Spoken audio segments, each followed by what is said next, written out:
Welcome to the Heart Path Podcast. I'm your host, Yvonne Ellis. The Heart Path Podcast spotlights authors, changemakers, nature lovers, and creators of all kinds. Each of our podcasts aim to share interviews and stories of beauty, resilience, and inspiration for all.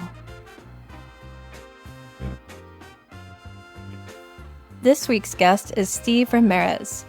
Steve Ramirez is a naturalist, educator, and an award-winning outdoor and conservation author who lives and writes in the Texas Hill Country.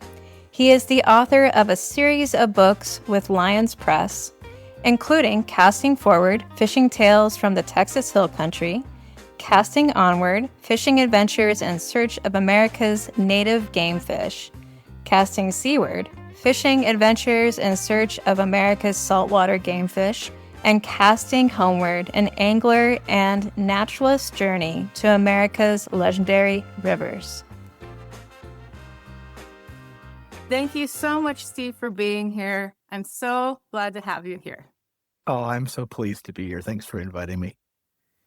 Each one of your books starts with adversity. Yeah. And I'm wondering what it is that helps you to move through adversity. That's a great question. You're going to get a long-winded answer, which is Yeah. kind of normal for me. So the first thing I'll say is perspective. I switch my perspective on adversity, so I embrace it. Now, I'm as human as the next person, so I'm going to take that first hit, whether it be a health issue or a life issue. You take that first punch, that smack in the face, and that's part of life. That's it. I always address any kind of adversity as not a problem. I never use that word, a challenge. I guess it's the Marine Corps in me a little bit. After the initial hit, the first thing is perspective. I ask myself, what can I learn from this? And how am I going to get through it and come out the other side a better person?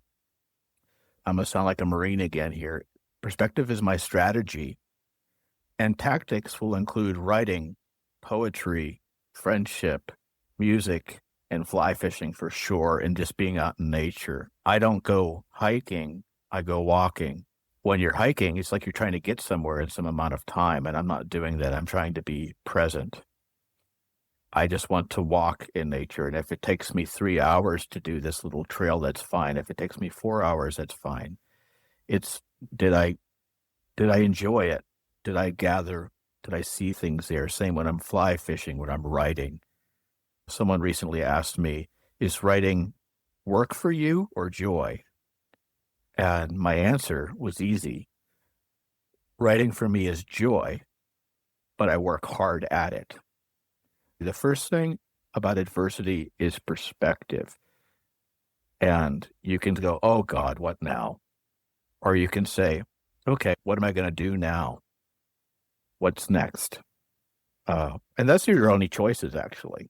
So you asked about the books. The first one, Casting Forward, which I'll share with your listeners, if they don't already know, is in a movie, a really beautiful movie called Mending the Line. Josh Caldwell, who's become my dear friend, is the director, and a wonderful actor, Stephen Camilio, was the screenwriter for that movie. And I love that my words in my book and some of my character are part of that movie, not because of anything of ego, because I don't care about that, but because I believe that movie, like my books, is intended to be healing and healthy. That film you have to stick with it, because some of it's challenge and tough and even sorrowful, but at the end, it's a very good ending. So my first book, Casting Forward, that opening line is, when I lost my job, I went fishing. The second book is, when I walked off my job, I went fishing. You see a theme there. When I was in academia as a college professor, I got so disillusioned with academia, I just decided there was no passion in it for me anymore, and it was time to go. The third book is, when I turned 60, I went fishing. And the fourth book, the final book, is, when I was diagnosed with heart disease, I went fishing. Wow. So there's plenty of those. I think that's what I'm saying is, no matter what hits us, everything is survivable. I'm trying to remember who originally said that. I think it was Oscar Wilde. And even the last thing is most likely a passage somewhere else. Um, we don't know. So I just take it as it comes, like being in the river. I'll also share with your listeners that everything I write is written in the way I see and feel and perceive the world, which is poetry and metaphor. Would you mind reading a little bit from one of your casting books? Sure. Actually, I set two aside, the first one and the last one, so maybe later on in our discussion I can read a piece out of the last one. I would love that. What I'll read now is a piece from the first book. Some of these words are in the Moving Mending the Line. I should mention to your listeners that one of the things that are my challenges, beside things like heart disease, recurring skin cancer, and advancing asthma. Sounds terrible, doesn't it? But it's actually, I plow through all of it. But the other thing is I've had post-traumatic stress issues most of my adult life. I just tell you that in order to put this in context, what you're about to hear. So here is from the second chapter called Joshua Creek in my first book, Casting Forward. I don't know why it is that some of my best days on the river have begun with waking alone in the darkness, truly alone, with that deep, empty feeling, that hollow aloneness that you cannot shake free of.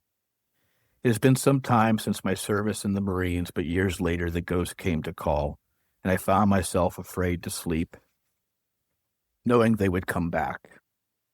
A doctor helped me to chase away the ghost, but the feeling of emptiness remained. I guess sometimes surviving is your punishment.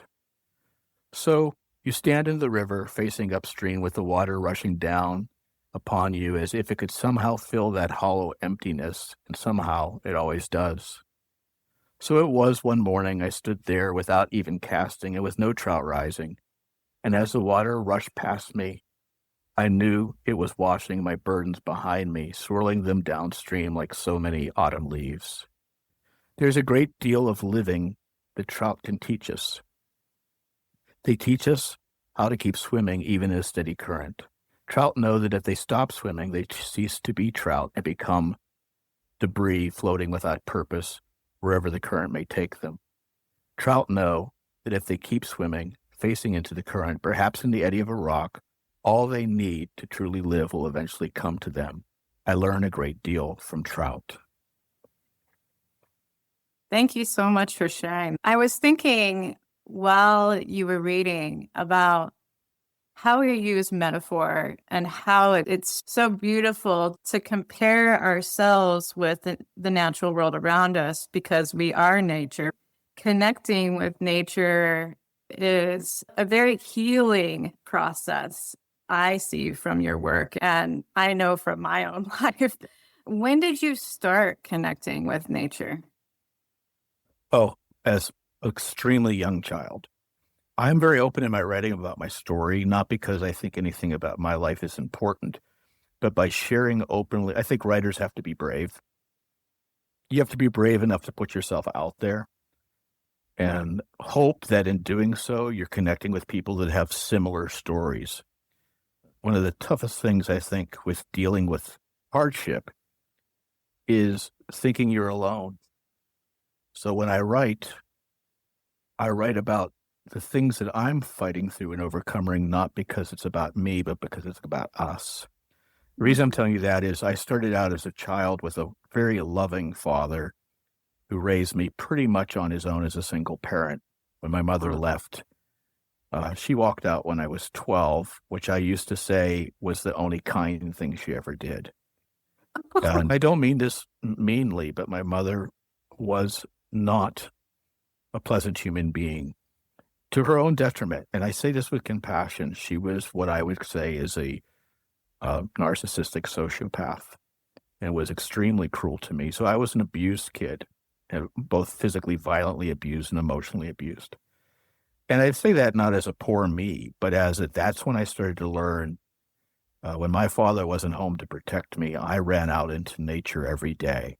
And I stayed out there as long as I could until I knew Dad was coming home from work. And nature is so healing It's not like a Disney movie. It's not all happy bluebirds. Bluebirds eat worms.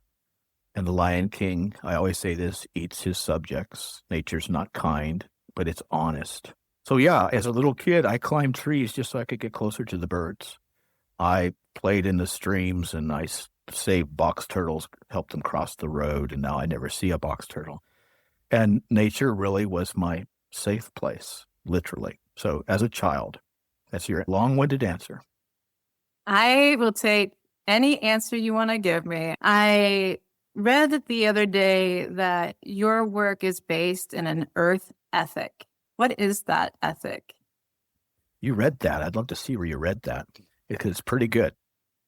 Well, I would say Aldo Leopold in his fantastic book that wasn't published till after he had died, San County Almanac, talk about a new earth ethic. I try to take that the next step. And again, I try to write from a perspective, you started with it, that the earth is a living being. It's a living, it's a living being, that human beings are not the only living beings. All living want to live. Look into the eyes of any creature that's being killed, and you'll know it wants to live. My earth ethic is about us truly connecting with nature, realizing that we always have been, and ultimately we're seeing now, I believe, I know this has been politicized. It shouldn't be. Science should not be political.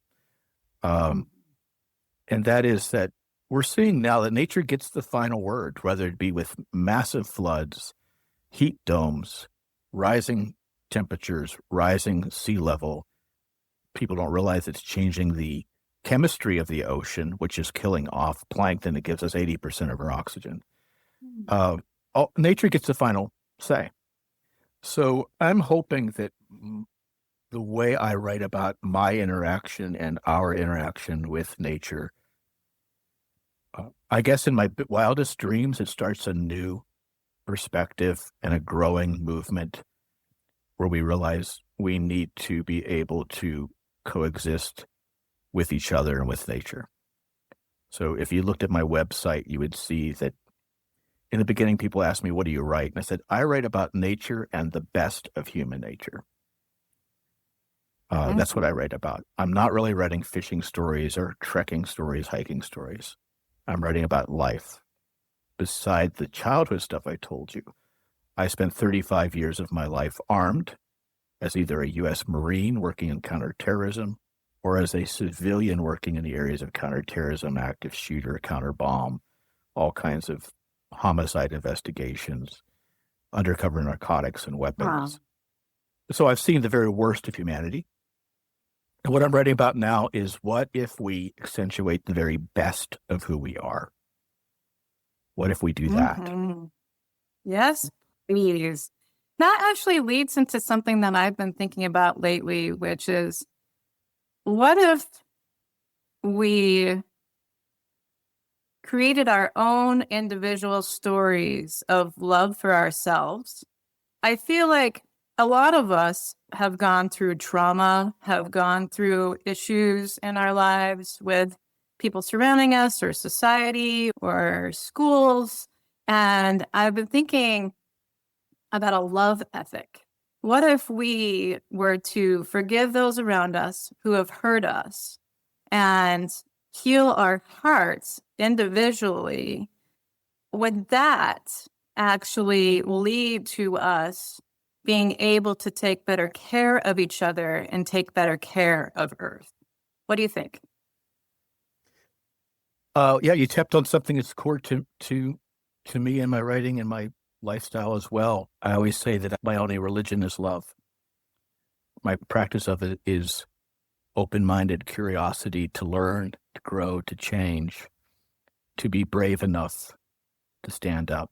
So to me, love is key in everything. Even when I was carrying 1 to 3 weapons every day of my life, it was an act of love because I was placing myself between people like yourself and those who would harm you.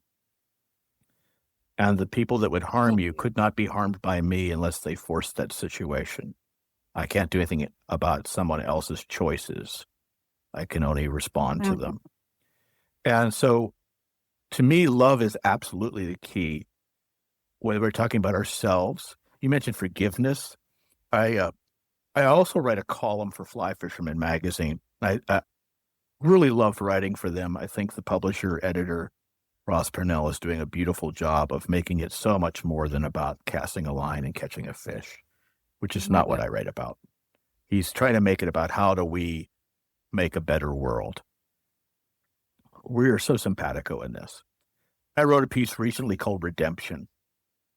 The whole piece of me going down a river in New Mexico was really about talking about forgiveness. I mentioned my mother, and hopefully your listeners can hear in my voice that I have nothing but compassion for her. Nothing. And this is a person who physically and spiritually and emotionally abused me all my life. And that's her burden. I'm free of it. I forgive that. And it doesn't mean I forget. I don't think we should forget, because there is darkness in humanity as well. If that wasn't true, I wouldn't have had to wear a ballistic vest and carry a weapon for 35 years of my life. We can't be Pollyannish about it. I think love is the key. You talk about the earth ethic. Love is the key of my earth ethic too. We say, oh, you hear people all the time. They go out doing whatever their outdoor recreation is. And they'll say, oh, I love the outdoors. Well, if you do, why aren't you protecting it? And I would say, you can tell, your listeners can tell I'm very philosophical. I think in the English language in the United States, we throw words around without any meaning. And love is the most thrown around word there is. I'd say love, God, and friendship are the three most thrown around words. We say, oh, I love you, but we don't really care about that person. Or I love being outdoors, but we just threw a beer can into the bushes. You know what I'm saying? I love the outdoors, but I just made a choice that's going to allow laws to happen that are going to cut down that forest, poison that water, and kill off those fish. So if we really loved someone, we protect them. We watch out for them, and we're honest enough to even tell them, hey, you're really hurting yourself right now. I guess that's what I'm trying to do, is be honest enough to say, we're really hurting ourselves right now, because we got to love the planet. We got to love ourselves. I think you're right. You got to love yourself first in an honest way. You can look at all our failings. We're human. The fact that we're striving is something. Yeah. While you were talking about how we treat Earth, I was wondering if you have any advice for our listeners of all the different ways that we can take action as who we are, because all of us have different strengths, right? All of us have different abilities. Do you have some ideas for our listeners of how we can take steps toward giving more to Earth? Yeah, that's a great question. Great question. I do, because I try to do it myself. One of my struggles I've had recently, even more than ever, is just trying to create hope in my mind. The writer Camus wrote, in times when it seemed hopeless, it is incumbent on us to create that hope. So the way I do that is say, well, what can I impact and what can't I? I let go of what I can't do. This is part of loving yourself. I start every day by saying, I'm grateful. I really actually do that out loud. And every night, I end my day by noting all the things I'm grateful for. Gratitude leads to joy under any circumstances. The next thing I'm going to say is start small. Every day, go out and be kind. Be kind to the clerk. Be kind to the barista. Be kind. What does this have to do with saving the earth? It has a lot to do with it. Our perspective on life changes the way we see everything, each other, even evil behavior in the world. We see it with a different eye. It doesn't become personal. And so beside kindness, the next thing is be kind to the earth every day. I've done small things. I feed the birds. I have a bird feeder. I fill up my bird baths. I have turned my tiny piece of property into a native garden. I've dug out all the grass that I can without getting in trouble with a homeowners association. I'm replacing what grass I have to keep with native grasses, which will be kept mowed. I have put in nothing but native wildflowers and native trees. In my tiny plot of land, I'm looking out the window right now at the hummingbirds and the finches and the lizards that weren't here. And I've created a little peaceful place for the earth right here in my tiny spot. The next thing I say after kindness is be kind to the earth right where you're at. Get out in nature. Make sure you know it. Don't try to hike 5 miles. Try to take a walk and see what's there. Then the next thing is, let's go bigger. When I was a college professor, I used to try to teach my students life lessons more than try to teach them what's in a textbook, which drove my fellow college professor crazy. I would say, paint a picture of the life you want to live. Write it down. Paint a full picture of how your life would be. Now ask yourself every time and every day, is the decision I'm making or decision I'm failing to make going to bring me closer to or further away from that life? I think we need to do that on a small scale each day and a big scale. In other words, the choices I'm making in my community, in my state, in my country, the choices I'm making of what I put my money behind if I have any. For example, you can join and support at a modest level organizations that support protecting our natural world. I don't like calling them resources because that means they're there for us to use. I'm a life member of Trout Unlimited. I am a contributing member of the Nature Conservancy, Audubon, the Wilderness Society. These are things that we all can do. Choose the ones that help us, that accumulates our voice for nature or for a better human nature. So then I'd say, as much as you're comfortable, be active, be involved, stand up for your community, stand up for a better place to live. As you're doing this, you feel less out of control. You're giving yourself agency. You're forgiving the small wounds that happen and learning from them. You're getting stronger and braver. How's that? I love that. Thank you so much for that. I love the idea of taking action because I feel like it's so easy these days to think about all the things we don't like. I don't like this, and I don't want this, and I don't want this to happen, and I don't agree with this. But I think that there's a lot of power in thinking about how we can move forward and how we can actually heal and how we can create a world that is safe and that is loving and kind. I've been thinking a lot about this lately because I feel like even people I love point the finger at others saying, oh, you're not doing enough. You're not doing enough of this. There needs to be more of this. And I think that we'd all do much better if we actually have compassion for ourselves and each other, especially through times of hardship. I feel like it's so important. I've been thinking lately about the phrase, how are you? Usually in U.S. culture, we say, how are you? To strangers, to people at the store, to all these random people in our lives. But how often do we say it to our loved ones? How are you? How often do we mean it? Yeah. How often do we want to actually hear the answer, right? Right. Having lived in different parts of the world, I've really noticed, and trust me, I love many things about my home country, but I also love it enough to face it and to point out the things where we've fallen as human beings is not a bad thing. It's not unpatriotic. It's more patriotic. It's more loving for me to say to someone I care about, hey, I think maybe you're drinking a little too much alcohol. It's more brave. So having traveled, I notice in the United States today, if you say to someone, thank you, often the response is, uh-huh,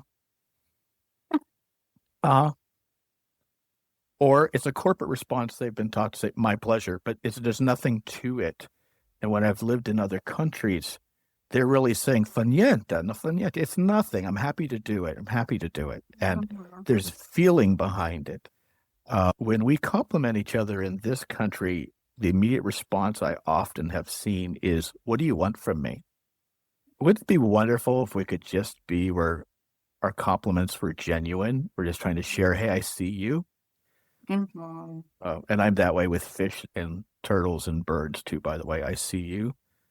I remember being at Parris Island in the Marine Corps, and at the very end of your 3 months of challenge, we'll call it, and you start off with a platoon of, say, 60, and you end up with 40 making it through. I remember the first time I was able to have a cookie. You could have been giving me $1 million. We each got one cookie. And one of the guys next to me said to the person beside me, said, I'll pay $5 for anyone's cookie. And they said, no, 10, 20. No one would sell their cookie because we hadn't had one. Sometimes I think we have so much now that we take it for granted that we flip a switch and the light comes on. We take it for granted that, we turn the spigot and drinkable water comes out. I've lived in places where that's not true. So yeah, we need to look at all that is good in life, but face what is not. Since we're having a conversation, which is the way I know you like to run this, I think it's beautiful. I have moved away from saying bad and good or do the right thing, because every terrorist in the Taliban believes they're doing the right thing when they execute someone. Every soldier on both sides of every battle thinks they're doing the right thing most of the time. So that's really variable. I say, what's healthy? Am I doing the healthy thing for me, for the other person, for the country, for the earth, for this forest that I love, or this ocean? If we start doing that, we're good. That sounds good to me. I guess I don't take myself seriously at all, and I laugh every day, usually at myself. We need more humor. Don't take me seriously. And if someone thinks that, that I just don't at all, it makes life much easier. I bet. Yeah, I totally understand. Anytime I fall, I just start laughing. It's just always been a way to handle. Sure, you learn and you move on. As a matter of fact, I've lived, as you might have guessed, through a lot of inflicted violence in defense of myself or someone else. It's not something I ever wanted. I'm a nice person. I don't want to hurt anyone. But I say that because I've been in some really terribly dangerous situations in life with other troops. I was the one always cracking jokes through the whole thing as part of my defense mechanism. I'm laughing while we're in mortal danger because it's just, you just flow with it. I don't mean to be too deep, but I'm going to be. We're all dying the day we're born. And we waste so much time on silliness. So much time on silliness, and we're not getting this time back, so why not just have fun? That's what my books are about. And now I'm writing a new series for Lions Press, which is basically looking at the season of our life in different ways. And this one that's going to be coming out in September of 2026, I travel the path of the conquistadors all the way from Portugal and Spain down through Mexico, Central America, through the Brazilian Amazon, the Peruvian cloud forest, and all the way down to the southern tip of Patagonia. And it's really a journey of how do we create hope now in this part of human existence. That's what the journey is really about. I love that. What have you learned so far about creating hope on your journey? Oh, I'm not going to get too far ahead of my book. No one will read it. But it comes down to a whole lot of what I said already. We need you talked about stories. There's a fantastic book that I talk about all the time called Sapiens by, I'll probably butcher his name, Yuval Harari. And Yuval Harari. And he talks a lot about how stories have changed human civilization. It's probably why in this, I'll be nice to myself and say late autumn, early winter of my life, I'm so dedicated to writing stories. Mhm. Stories change. We need a new story. That's what we need. We're not going to get there from here. You know, the old saying, insanity is doing the same thing over and over again and expecting a different result. I had a stepfather who used to say, you're like the guy that keeps hitting himself in the head with a hammer because it feels so good when he stops. That's what we do as humans. And we just need to write a new story. We need to stop with treating everything like a football game. I win, you lose. Hemingway was right when he wrote, winner takes nothing. I've actually been thinking so much about that lately, starting a new business. The first thing that came to me the day that I published my website was, don't beat them, join them. I don't want to beat anyone. I want to join with others. I want to collaborate with others. I want to work with others. And I've been thinking a lot about what you just mentioned about a new story about the world we want to create. What kind of world do we want to create? And what do we want to see in this world? Because, like I said earlier, it's so easy for us to say, I don't want this anymore. I don't want that anymore. I don't want this. But how many people are saying, this is the world I want to see? This is what I would like. This is Right. the president I would like to have. This is the mentality that I would like to have moving forward. These are the changes that I would like to see moving forward. I know that there's always this struggle between what we take and what we leave, right? Because we're humans living on this planet who have been taught to consume. Right. We've always been taught to consume and to take more than we need. I don't know if it's a survival tactic or what it's about, but moving forward, I've been thinking about how we can change the narrative to where we can actually birth a world that takes care of everyone. And Earth still has so much. Every time I see intact trees, I am so excited that they're still there.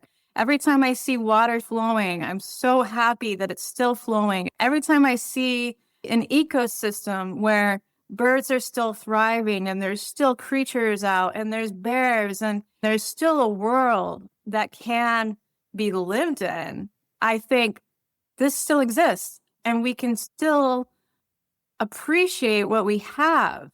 So I'm wondering, as we move forward, I know that you don't want to give too much away about your new book, but can you maybe impart some wisdom of what helps you to be hopeful moving forward?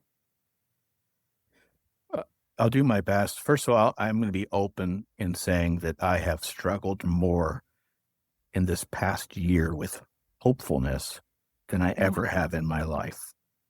I think I have to be open about that. I have to be open that I'm very disappointed in what I see humanity doing right now. I travel around the world and I write these stories. I just came back from the Brazilian Amazon, where I spent half a month. Wow. I was actually spending most of my time in the middle of pristine Brazilian Amazon, deep in the jungle. But I can tell you that is a rare thing now. And I flew over the Amazon for 4 hours solid in a small plane twice. And of that 4 hours, I spent 2 hours of it roughly, at least an hour and a half, flying over total devastation. Wow. Where there were no trees left at all, where everything had been mined for gold and diamonds. The trees had been lumbered and things had been turned into soybean fields.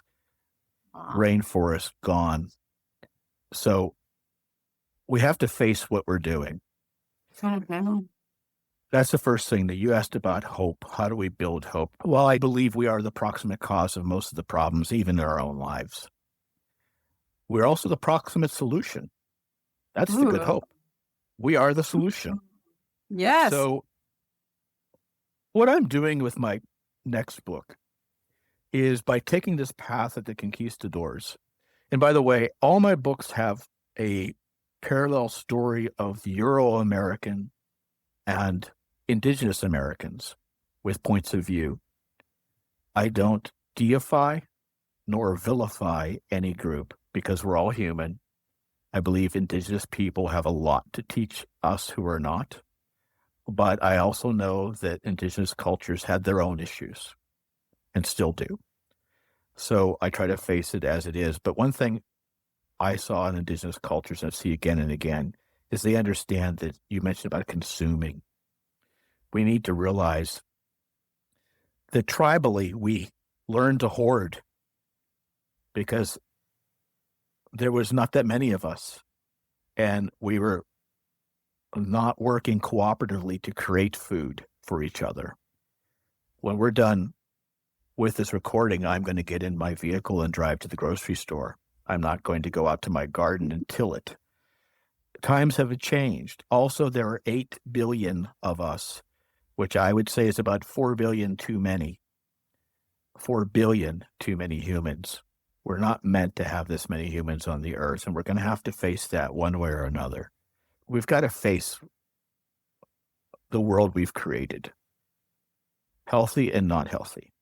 Then we have to say to ourselves, I want to paint that world of what it would be like if you pictured every city was almost like its own little cul-de-sac where you lived as a community, where there was gardens everywhere, where there was fresh water for kids to be in. We could make so much better a world. I don't like small thinking of, we can't do that. We need more electricity. Well, there's lots of ways for us to fix these problems. We just need to paint a picture of the world we want and then keep working towards it. So if I look at these books of mine, all of my books have been huge challenges. I don't have a bunch of money. I'm a retired public servant who can't get a retirement check for another 6 months. I do this because I set the goal and I just figure it out. That's what we have to do. And you know what? I couldn't do it without the kindness of other people that are helping me make these things come true. So I think that's what we do. We paint the picture of the world we want, but we've got to look in the mirror every single day because you and I both like writing poetry. I have friends that we know in common who write beautiful poems. But if our poetry is about anger and division, because we're angry about the anger and division on the, quote, other side, we've become that which we loathe. So I think our poetry has to work in life and on paper to being, what do we have in common? And where our differences are, what can we build on? We're striving. We're going to fail. It's okay to fail. When we fail, we get up, we try again. I want to be thriving.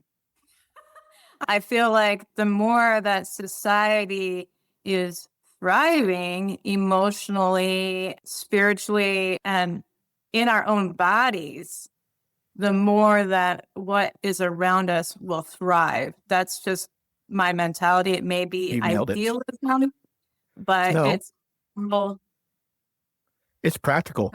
Because, and I've said this to friends of mine who are young fathers and mothers, mostly mothers, but fathers and mothers. And I always say that because too many times I was very much involved as a father, but I know a lot of times in our culture, it's the mom holding a lot of the weight. To me, it's 50-50, 60-40 back and forth.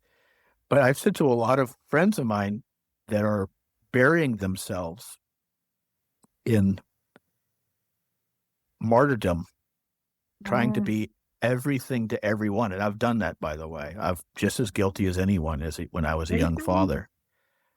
I try to tell them, you've got to take care of yourself first because you're not good for those kids. You're not good for your spouse. You're not good for your friends. You got to take care of yourself first. That's why I started to write in my books. I write certain things repetitively. There's a wonderful writer named Monty Burke that caught this when he did a review of one of my books. And he said, Steve Ramirez sometimes repeats himself, but he's doing it on purpose. I write little sayings like everything's connected to everything to talk about how we're connected to the earth. Perspective is everything and everything is perspective, because we seem to think we know truth, which is pretty much silly. I've written many times that the most laughable thing to me is human certainty. So, I mean, gravity exists whether I believe in it or not, but everything else just about is faith, including the existence of God. And what I mean by that is, if you believe in God, that's faith. And if you believe there is no God, that's still faith. It's just your belief. None of us can prove it either way. What is it that gives you faith?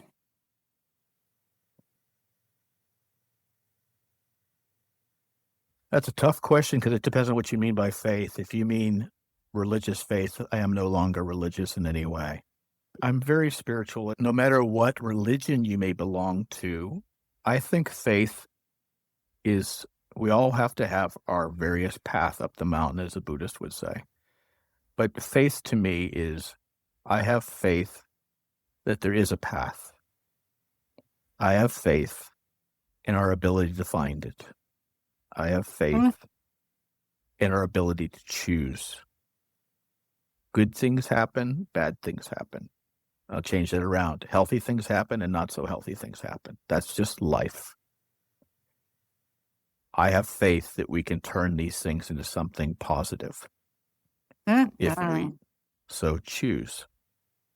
So, but I think we have to separate what's faith and what's fact, and they're not the same thing. Faith is good. But for me, hope is not a passive thing. Hope is an action verb. In other words, it's a call to action. So if I say, I hope we can restore our clean waters and bring back fish and wildlife that lived in our streams 100 years ago, that's my action call to do something about it. I hope we can not have the largest prison system in the world and start having a more peaceful. That's my action call there. It's not just I'm not going to sit around and just hope it. I'm going to try to do something about it. Heck yes, Steve. I am so happy to hear your beliefs and faith and hope. And I am wondering if you can share from your book. Oh, sure. We're more on then. So if people were to read the series, and you can pick any one of them up. Some people have asked me, if I only read one, what should I read? And I always say, read the first one or the last one if you're only picking one. If you're only getting two, get the first one and the last one. And then I always hope they'll read the ones in the middle. This is the final book of the series, of the 4-book series. There's all kinds of symbolism that I embed into all my writings.